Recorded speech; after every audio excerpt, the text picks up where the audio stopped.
Alonso pinag-uusapan muli ng netizen. Batay sa mga ulat at reaksyon ng netizen, usap-usapan ngayon ang pinakahuling Instagram post ni Bea Alonso na ibinahagi 2 araw na ang nakalipas sa kanyang Instagram habang nasa Europe siya. Napansin ng ilang followers na sa mga larawang inilagay ng aktres, partikular na sa tinutukoy nilang ika-11 or ika-11 larawan, wala umanong makikitang engagement o wedding ring sa kanyang daliri. Dahil dito, agad na nagkaroon ng iba't ibang komento online.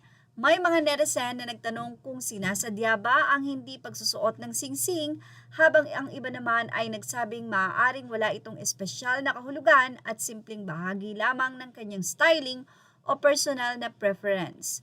Ang screenshot na ibinahagi ng ilang entertainment pages ay nagpapakita ng mga komento tulad ng no rings at 11 photo showing no engagement or wedding ring na mabilis na nakakuha ng atensyon.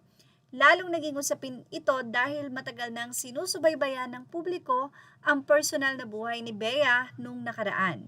Naging sentro rin ng diskusyon ang pagsusuot at hindi pagsusuot niya ng engagement ring matapos ang pagtatapos ng kanyang engagement kay Dominic Roque noong 2024. Sa mga nakaraang pagkakataon, napansin din ng netizen kapag may larawan siyang may suot o walang suot na singsing na nagiging dahilan ng samot-saring haka-haka online. Gayunpaman, hanggang sa ngayon ay wala pang opisyal na pahayag si Bea tungkol sa mga napansing detalye sa kanyang pinakahuling post. Sa kasalukuyan, ang mga obserbasyon ng netizen ay nananatiling haka-haka lamang at walang kumpirmasyon mula mismo sa aktres tungkol sa kahulugan ng hindi pagsusuot ng singsing sa naturang mga larawan o kung talaga bang hiwalay na sila ng kanyang boyfriend na si Vincent Co or ex-fiancé na si Vincent Co.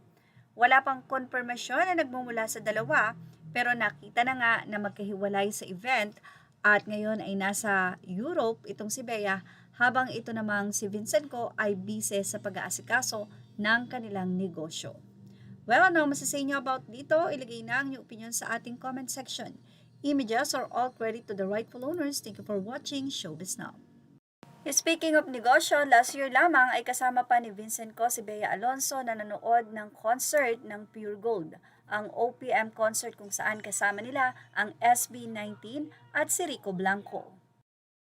Ngayon ay muling magkakaroon ng P-pop concert ang Pure Gold at mukhang hindi na makakasama pa si Bea dahil sa rumored na hiwalay na nga ang dalawa at hindi natuloy ang kasal.